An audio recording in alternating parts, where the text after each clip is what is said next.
Assalamualaikum warahmatullahi wabarakatuh.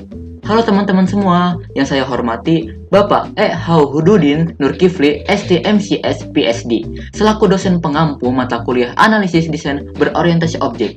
Kami dari kelompok 1 ingin berbagi tentang analisis aplikasi IPUSNAS yang telah kami susun. Nah, sebelum masuk ke materi, bagaimana kalau kita kenalan atau ketahui dulu nih anggota kelompoknya? Oke, kami terdiri dari yang pertama ada Novel Safif Fadila, saya sendiri selaku moderator pada presentasi kali ini. Lalu ada Renanda Arya Pratama, berikut ada Merle Jovanda, dan yang terakhir ada Teguh Muhammad Nur Hakim. Kami berharap presentasi ini bisa memberikan wawasan baru dan bermanfaat untuk kalian semua. Baik, kita masuk ke penjelasan. Next. Latar belakang, sistem peminjaman buku dirancang untuk mempermudah proses peminjaman dan pengembalian buku dengan mencatat data peminjam buku serta jadwal pengembalian. Pendekatan manual dinilai kurang efisien, sehingga solusi berbasis komputer dengan desain berorientasi objek menggunakan UML diterapkan. UML membantu perancangan melalui diagram visual seperti diagram kelas, kasus penggunaan, dan aktivitas, sehingga sistem lebih terstruktur dan mudah dipahami. Laporan ini menganalisis desain berbasis objek dengan UML untuk meningkatkan efisiensi dan kemudahan pengelolaan perpustakaan. Lalu ada rumusan masalah. Berdasarkan latar belakang yang ada, berikut adalah rumusan masalah yang dapat diangkat, yaitu bagaimana penerapan Unified Modeling Language atau UML pada sistem peminjaman buku, serta desain antarmuka dari sistem peminjaman buku. Rumusan ini mencakup proses penerapan UML dalam merancang sistem peminjaman buku yang terstruktur, serta pengembangan desain antarmuka pengguna yang intuitif untuk memastikan kemudahan akses dan pengalaman optimal bagi peminjam dan petugas perpustakaan. Baik, untuk materi selanjutnya akan dipaparkan oleh rekan saya. Saya persilahkan. Baik, selanjutnya adalah pemaparan materi apa itu IPUSNAS dan apa itu UML. IPUSNAS adalah aplikasi yang dikembangkan oleh Perpustakaan Nasional Republik Indonesia. Aplikasi ini dapat digunakan pada berbagai perangkat seperti smartphone dan komputer atau laptop. Sebagai bentuk inovasi perpustakaan digital, IPUSNAS diluncurkan secara gratis oleh Perpustakaan Nasional RI dan dapat dengan mudah diunduh melalui Play Store. Aplikasi ini menawarkan kemudahan berupa layanan peminjaman e-book secara gratis dengan durasi waktu 3 hari. Setelah masa peminjaman berakhir, e-book tersebut secara otomatis akan hilang dari daftar peminjaman pengguna. Selain itu, IPUSNAS dilengkapi dengan fitur e-reader yang memungkinkan pengguna membaca e-book langsung melalui aplikasi tanpa memerlukan aplikasi tambahan lainnya. Selanjutnya adalah Unified Modeling Language atau UML. Nah, UML adalah sekumpulan standar diagram yang memberikan representasi grafis yang lengkap untuk memodelkan setiap tahap pengembangan sistem, mulai dari analisis hingga implementasi. Saat ini, sebagai besar sistem berbasis objek menggunakan UML dalam pendekatan analisis dan desain untuk menggambarkan perkembangan suatu sistem. Selanjutnya adalah Unified Modeling Language atau UML. Nah, Unified Modeling Language atau UML sendiri adalah sekumpulan standar diagram yang memberikan representasi grafis yang lengkap untuk memodelkan setiap tahap pengembangan sistem, mulai dari analisis hingga implementasi. Saat ini, sebagian besar sistem berbasis objek menggunakan UML dalam pendekatan analisis dan desain untuk menggambarkan perkembangan suatu sistem. UML menyediakan berbagai jenis diagram yang digunakan untuk menggambarkan berbagai aspek dari sistem yang sedang berkembang. Diagram-diagram UML dikelompokkan dalam 2 kategori utama, yaitu ada structure dan behavior atau perilaku. Diagram struktur meliputi class, object, package, document, komponen, dan composite structure diagram yang menggambarkan elemen-elemen statis dari sistem. Sementara itu, diagram perilaku mencakup activity, sequence, communication, interaction overview, timing, behavior state machine, protocol state machine, dan use case diagram yang digunakan untuk menggambarkan dinamika dan interaksi antara komponen dalam sistem. Nah, Materi selanjutnya akan dipaparkan oleh rekan saya. Oke, selanjutnya adalah use case diagram. Pertama ada definisinya, yaitu diagram yang menggambarkan hubungan antara aktor dan use case dalam sebuah sistem. Lalu digunakan untuk analisis dan desain sistem. Nah, tujuannya itu untuk memvisualisasikan interaksi antara aktor dengan sistem dengan mengidentifikasi aksi atau tindakan yang dilakukan oleh aktor untuk mencapai tujuan tertentu. Simpulannya, use case diagram adalah diagram yang menggambarkan atau memvisualisasikan antara aktor dengan sistem, di mana sang aktor jika berrelasi dengan sistem, maka aktor tersebut ingin mencapai suatu tujuan tertentu pada sistem tersebut. Mungkin seperti itu. Pertama, di sini ada dua komponen. Yang pertama adalah aktor dan juga ada use case. Aktor sendiri contohnya seperti manusia atau pengguna lain atau sistem di luar sistem ini, atau juga sebuah organisasi. Dan use case tersendiri adalah suatu tujuan yang ingin dicapai oleh aktor tersebut atau case-nya. Oke, seperti itu. Next. Untuk selanjutnya di sini ada beberapa jenis interaksi antara use case dengan aktor atau use case dengan use case atau sebaliknya. Pertama ada asosiasi antara aktor dengan use case. Itu ditunjukkan dengan garis lurus yang tidak menggunakan tanda panah terbuka di ujungnya. Jadi di sini adalah interaksi antara aktor dengan use case digambarkan dengan garis lurus saja, jadi nggak ada tanda panahnya. Lalu yang kedua adalah interaksi antara use case dengan use case. Itu digambarkan dengan garis putus-putus yang di ujungnya ada tanda panah.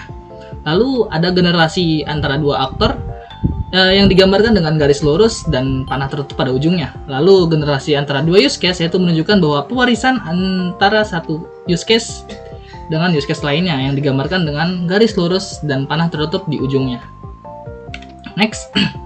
Selanjutnya kita ada analisis dari use case yang telah kita buat pada Ipusnas. Di sini ada satu pengguna saja atau satu aktor. Lalu ada beberapa use case seperti use case register, login, melihat histori peminjaman, meminjam buku, melihat buku, pencarian buku, logout, dan lainnya. Nah, di sini pengguna digambarkan dengan garis lurus ke register, ke login, melihat, dan lainnya itu bertujuan agar si pengguna tersebut dapat melakukan hal-hal yang di dalam use case tersebut atau tujuannya. Contohnya, pengguna ini berrelasi dengan register, maka si pengguna dapat melakukan register. Lalu pengguna berrelasi dengan login, pengguna juga dapat melakukan login. Lalu pengguna dapat melakukan history, pengguna meminjam buku, pengguna melihat buku, pencarian buku, dan logout tentunya. Nah, di sini ada include dan extend. Kita ibaratkan bahwa extend itu adalah sebuah hal yang opsional dan include adalah hal yang wajib. Jadi contohnya di atas ada login yang include ke register. Nah, contohnya saat pengguna itu login, maka si register tersebut sudah termasuk ke dalam login. Jadi kenapa login tersebut merupakan include dari register. Jadi kita tidak perlu register kembali saat kita sudah punya akun. Jadi kita langsung login. Lalu bawahnya ada extend, itu meminjam buku, extend ke melihat history. Nah, ini digambarkan dengan saat kita meminjam buku. Saat kita ingin melihat history peminjaman, nah di situ pasti ada yang namanya buku yang telah kita pinjam sebelumnya. Lalu saat kita mengklik buku tersebut, maka akan muncul pinjam kembali, ya kan? Nah, itu termasuk extend, jadi opsional. Jadi kalian boleh pinjam kembali atau enggak. Itu terserah si penggunanya. Lalu di sini ada memberi ulasan, extend ke peminjam buku sama. Jadi contohnya misalkan saat kita habis meminjam buku, kita boleh yang namanya tidak memberi ulasan atau juga boleh memberi ulasan. Lalu saat kita bawahnya ada include dan include lagi.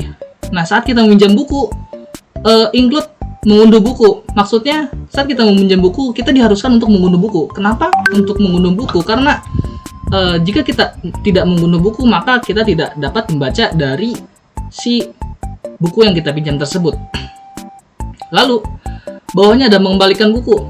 Mengembalikan buku juga termasuk include dari peminjam buku. Karena saat kita meminjam buku, maka diwajibkan untuk mengembalikan buku. Jadi kalau misalkan extend mengembalikan bukunya, maka opsional. Kita boleh mengembalikan, boleh enggak. Jadi mungkin seperti itu.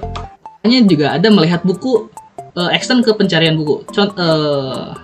Ini ditujukan untuk saat pengguna mencari buku, pengguna tuh boleh melihat buku tersebut atau melihat rincian dari buku tersebut, tapi boleh juga untuk tidak melihatnya. Jadi mungkin seperti itu. Oke, untuk selanjutnya adalah activity diagram yang akan saya serahkan pada teman saya. Baik, untuk selanjutnya saya akan menjelaskan mengenai activity diagram dari analisis aplikasi IPUSNAS. Namun sebelum itu, izinkan saya memberitahukan terlebih dahulu apa itu activity diagram. Jadi, activity diagram adalah diagram yang digunakan untuk menggambarkan aliran atau kontrol dari suatu aktivitas yang akan dilakukan oleh manusia dengan sistem, dan menggambarkan bagaimana informasi dan proses terjadi secara terorganisir dan terstruktur. Berikut adalah komponen-komponen yang ada di dalam aplikasi diagram, seperti yang ada di dalam gambar ini. Yang pertama ada activity node yang menggambarkan proses yang beroperasi dalam kontrol dan nilai data. Lalu kemudian ada activity edge yang menghubungkan aliran aksi dari input ke output. Yang ketiga ada initial stage, bentuk lingkaran penuh yang melambangkan awal suatu proses. Kemudian ada decision yang menggambarkan kondisi dengan satu aliran masuk dan dua atau lebih activity node yang keluar. Ada fork bar hitam dengan satu activity node masuk dan dua atau lebih activity node keluar. Kemudian yang keenam ada join bar hitam dengan dua atau lebih activity node masuk dan satu activity node keluar, yang menunjukkan proses selesai ataupun sebelum melanjutkan. Lalu kemudian ada final state, lingkaran penuh di dalam lingkaran yang menunjukkan akhir dari suatu proses activity diagram. Jadi activity diagram merupakan diagram yang akan memproses bagaimana sistem dan kita sebagai user bekerja. Oke, mari kita masuk ke dalam analisis activity diagram di aplikasi IPUSNAS sendiri. Yang pertama, tentu saja di dalam activity diagram ini terdapat beberapa hal yang bisa dilakukan. Salah satunya ialah mendaftarkan akun. Jadi kita sebagai user dapat mendaftarkan akun kita terhadap aplikasi ini. Pertama-tama, user bisa masuk ke dalam aplikasi terlebih dahulu. Kemudian user akan ditampilkan halaman menu login. Lalu sistem akan menampilkan halaman menu login dan kita sebagai user bisa menekan tombol daftar. Kemudian sistem akan menampilkan halaman pendaftaran dan kita sebagai user bisa mengisi pendaftaran tersebut, yang kemudian nantinya akan divalidasi oleh sistem, dimana jika sebuah data diri kita itu salah atau mungkin ada kesalahan di kita penulisan, entah itu penulisan atau apapun itu, maka sistem akan mengembalikan ke isi pendaftaran. Sedangkan jika benar, maka kita akan divalidasi oleh sistem dan kita bisa masuk ke dalam aplikasi tersebut. Untuk selanjutnya ialah aplikasi login. Sebagai user tentu saja kita bisa login jikalau kita sudah memiliki akun. Yang pertama-tama yang harus dilakukan ialah kita sebagai user akan memasuki aplikasi terlebih dahulu dan kita akan masuk ke halaman login. Lalu sistem akan menampilkan halaman login tersebut dan kita sebagai user harus memasukkan username dan password yang terdapat di halaman login tersebut. Lalu kemudian user akan memvalidasi jikalau username dan password yang kita masukkan sudah benar, maka kita akan dilanjutkan ke halaman menu utama. Sedangkan jikalau tidak, kita akan disuruh memasukkan kembali username dan password tersebut. Lalu kemudian ada activity diagram, yakni untuk melihat buku atau mungkin melihat detail buku yang akan kita pinjam pada aplikasi ini. Jadi kita sebagai user harus masuk terlebih dahulu ke aplikasinya, lalu kemudian login dan sistem akan menampilkan halaman main menu.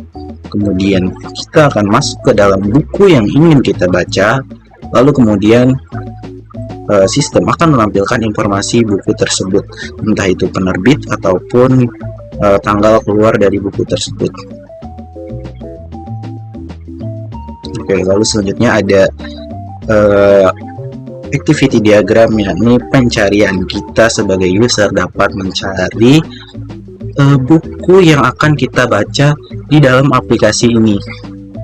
Yang pertama tentu saja kita sebagai user akan melakukan login terlebih dahulu, masuk ke aplikasinya lalu login, dan kemudian sistem akan menampilkan isi main menu. Lalu kita akan masuk ke halaman pencarian sebagai user, lalu sistem akan menampilkan halaman pencarian, lalu kemudian kita masukkan kata kunci yang akan kita cari dari buku tersebut, entah itu penerbit, judul buku, atau apapun itu. Lalu kemudian sistem akan mencari dan akan divalidasi. Jika iya, maka kita bisa melihat buku yang kita cari. Namun jika tidak ada atau kita salah memasukkan kata kuncinya, maka kita bisa memasukkan kembali kata kuncinya yang lain. Oke, untuk selanjutnya ada activity diagram, yakni activity pinjam buku, di mana kita bisa meminjam buku di dalam aplikasi ini. Pertama-tama tentu saja kita sebagai user harus memasuki aplikasinya terlebih dahulu, lalu kemudian meloginkan aplikasi sebagai user, lalu sistem akan memberikan halaman main menu. Di sini kita bisa mencari ataupun memasuki buku yang ada di halaman menu utama.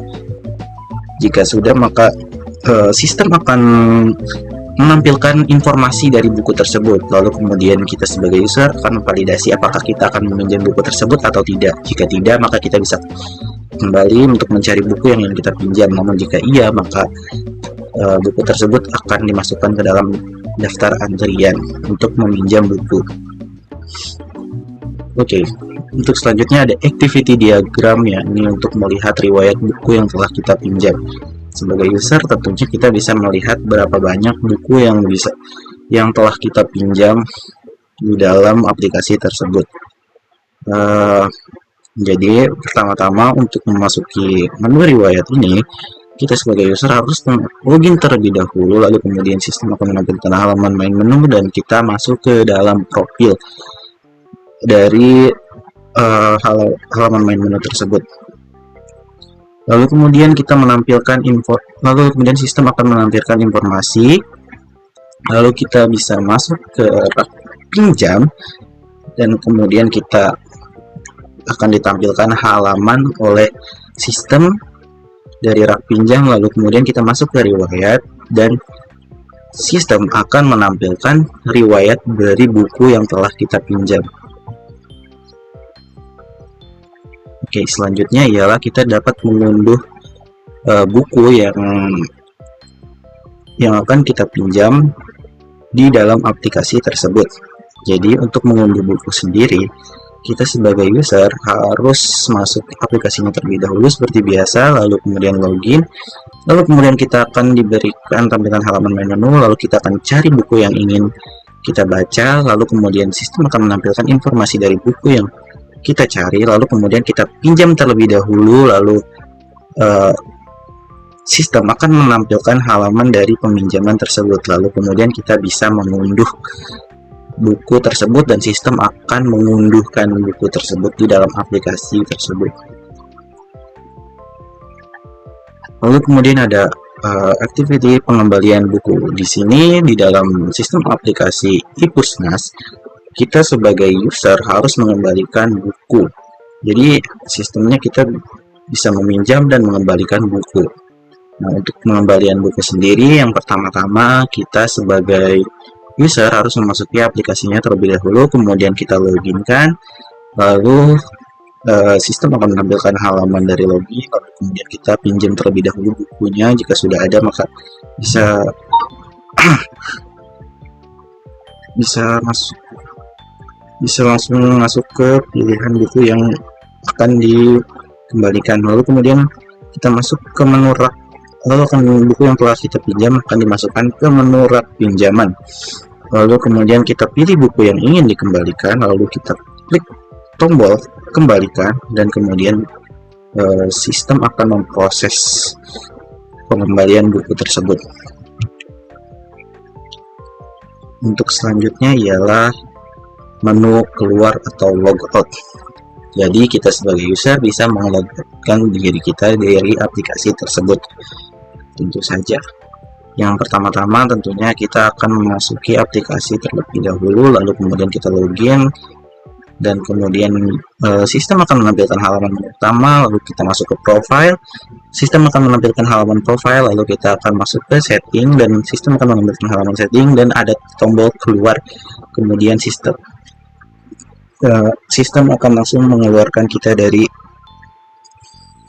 aplikasi tersebut. Oke, untuk pembahasan berikutnya saya akan menyerahkan kepada rekan tim saya. Baik, sekarang kita masuk ke kelas diagram. Kelas diagram adalah diagram yang menunjukkan hubungan antara kelas-kelas dalam sistem, termasuk atribut dan metode di setiap kelas. Diagram ini menggambarkan struktur, statis sistem, memperlihatkan interaksi dan hubungan antar kelas.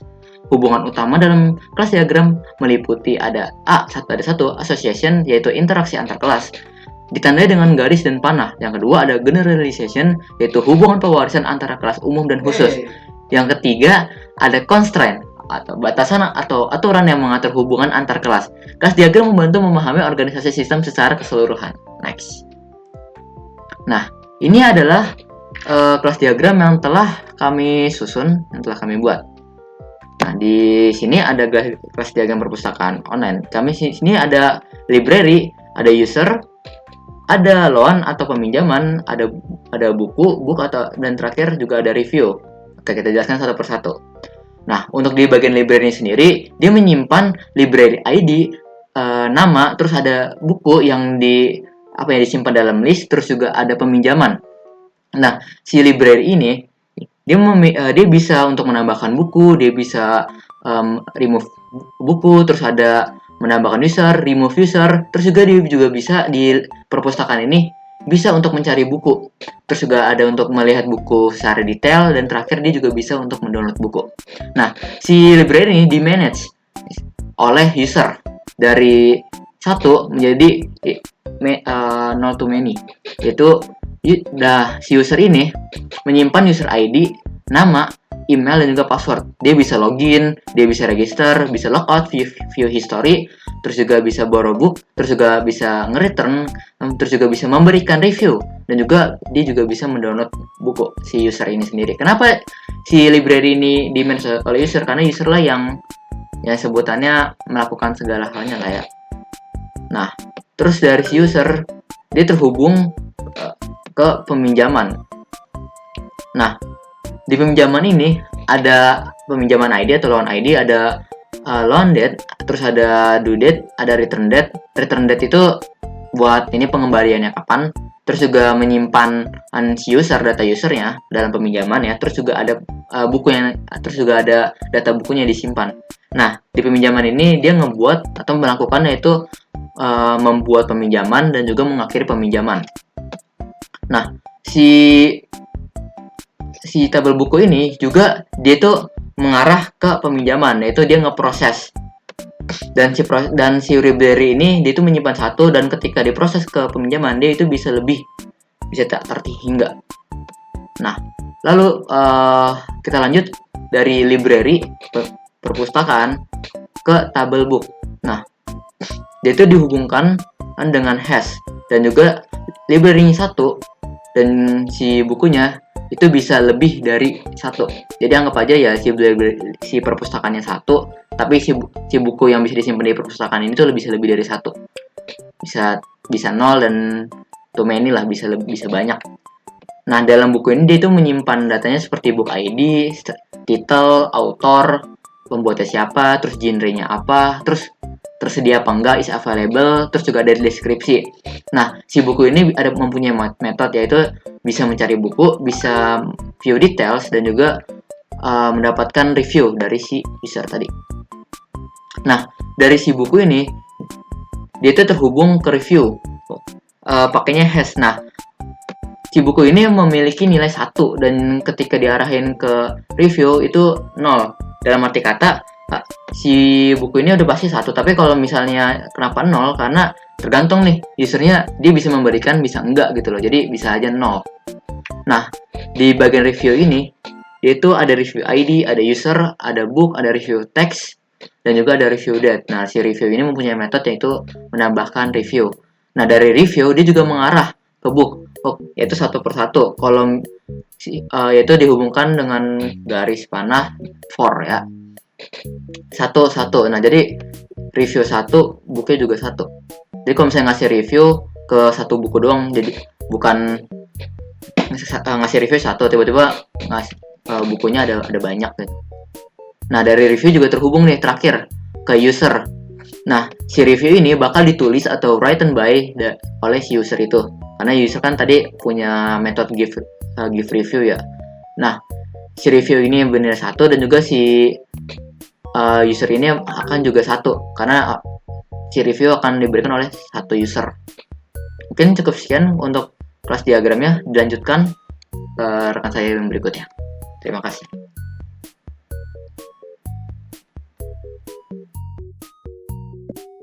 Nah, selanjutnya adalah sequence diagram. Sequence diagram adalah diagram yang menggambarkan interaksi antar objek dalam sistem secara berurutan berdasarkan waktu. Diagram ini menampilkan komunikasi antar objek melalui pesan yang digambarkan dengan panah horizontal, sementara objek diwakili oleh garis vertikal. Komponen penting dalam sequence diagram meliputi aktor, aktivasi, proses, dan loop. Aktivasi menunjukkan waktu eksekusi metode pada objek, sedangkan loop menggambarkan aksi yang berulang. Diagram ini membantu memvisualisasikan alur komunikasi dalam sistem, mempermudah pemahaman dan perancangan sistem yang kompleks. Nah, selanjutnya saya akan menjelaskan implementasi sequence diagram melalui aplikasi ePusnas. Di sini kita punya user, ada sistem takaman, ada database, dan review. Nah, pertama user ini diminta untuk melakukan registrasi terlebih dahulu bila dia belum memiliki akun pada ePusnas. Perintah registrasi akan dikirim ke dalam sistem. Nah, di dalam sistem ini akan diproses apakah registrasi berhasil atau tidak. Kalau berhasil, sistem akan mereturn message ke user bahwa registrasi telah berhasil. Selanjutnya, user akan diperintahkan untuk melakukan login.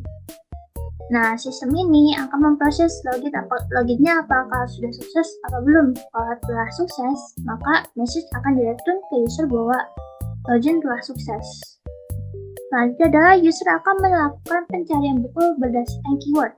Nah, di dalam database akan diperiksa nih keyword tersebut ada di dalam database atau tidak. Kalau ada, maka database akan mereturn message ke dalam sistem, dan sistem akan menampilkan informasi buku kepada user. Selanjutnya adalah melakukan peminjaman buku. User akan memerintahkan ke dalam sistem untuk melakukan peminjaman buku, dan buku akan diperiksa di dalam database apakah tersedia atau tidak. Bila tersedia, dia akan mereturn message ke sistem, dan sistem akan mereturn message ke user bahwa buku telah dipinjam. Selanjutnya, user akan melakukan download buku. Nah, perintah download buku ini akan dikirimkan kepada sistem, dan sistem akan mereturn message dan menampilkan bahwa buku telah berhasil di-download. Ketika user untuk melakukan perintah baca buku kepada sistem, nah, sistem akan mereturn message untuk menampilkan konten buku kepada user. Selanjutnya, bila user ingin menulis ulasan atau review dari buku yang telah ia baca, dia akan memberikan perintah review ke dalam sistem review, dan sistem review akan menyimpan data review tersebut dan mereturn message ke user bahwa review telah berhasil disimpan.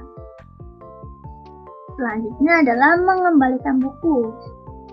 Nah, perintah akan diberikan kepada sistem untuk melakukan pengembalian buku, dan database akan mengupdate data yang dia miliki dan mengupdate stok yang dia miliki juga. Lalu, sistem akan mereturn message ke user bahwa buku telah berhasil dikembalikan. Saat user ingin melihat histori peminjaman buku, maka sistem akan mengambil data buku yang dimiliki oleh user, dan database ini akan mengupdate histori tersebut dan mereturn message kepada sistem, dan sistem akan mereturn message kepada user untuk menampilkan histori peminjaman buku tersebut. Ketika user ingin logout dari akun tersebut, perintah logout akan diberikan kepada sistem, dan sistem akan memprosesnya. Ketika logout telah berhasil, maka sistem akan menampilkan logout telah sukses kepada user. Nah, materi Oke, untuk selanjutnya adalah user interface atau bisa kita sebut dengan UI, yaitu merujuk pada antarmuka yang memungkinkan interaksi antara pengguna dan sistem atau aplikasi. UI itu mencakup semua elemen visual seperti tombol, menu, icon, layout, control, dan lainnya. Itu yang berfungsi untuk mempermudah navigasi dan penggunaan aplikasinya. Nah, desain UI yang baik bertujuan untuk meningkatkan pengalaman pengguna atau UX-nya, memastikan bahwa aplikasi mudah digunakan, intuitif, dan efisien. Elemen UI harus disusun sedemikian rupa agar pengguna dapat dengan mudah mengakses fitur yang diinginkan, serta memberikan umpan balik yang jelas agar pengguna tahu apa yang terjadi selama berinteraksi pada sistem tersebut. Oke, selanjutnya kita akan membahas desain yang lama atau sebelum redesign, aplikasi Ispusnas dan setelah redesign. Next. Pertama adalah aplikasi login. Saat login, di sini kita tidak diperlihatkan atau kita hanya bisa masuk dengan akun Google. Nah, di kanan sudah di-redesign, kita bisa masuk menggunakan email atau akun-akun lainnya seperti Facebook, Twitter, dan Apple atau lainnya.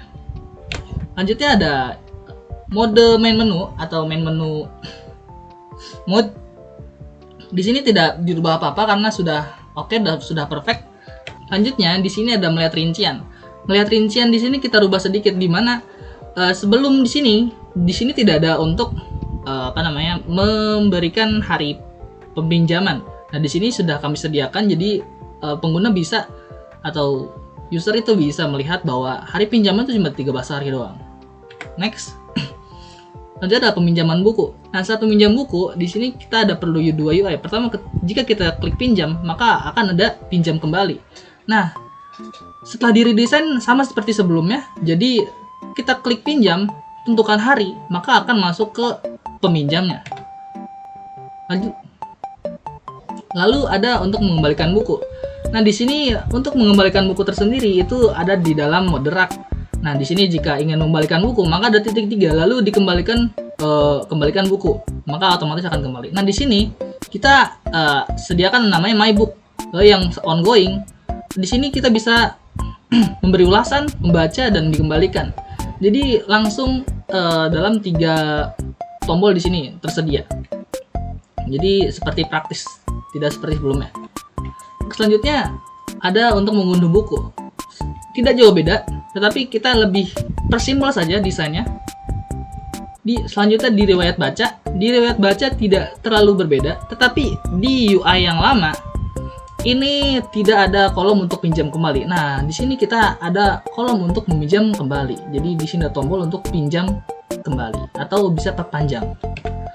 Selanjutnya ada ulasan. Memberi ulasan sama seperti sebelumnya, itu untuk mengembalikan satu UI, satu page. Jadi kalian bisa memberikan ulasan, bisa membaca, langsung bisa mengembalikannya. Oke, mungkin seperti itu aja UI-nya. Saya kembalikan kembali pada moderator. Nah, selanjutnya akan saya serahkan kepada rekan saya. Baik, terima kasih kepada rekan-rekan saya yang telah memaparkan materi.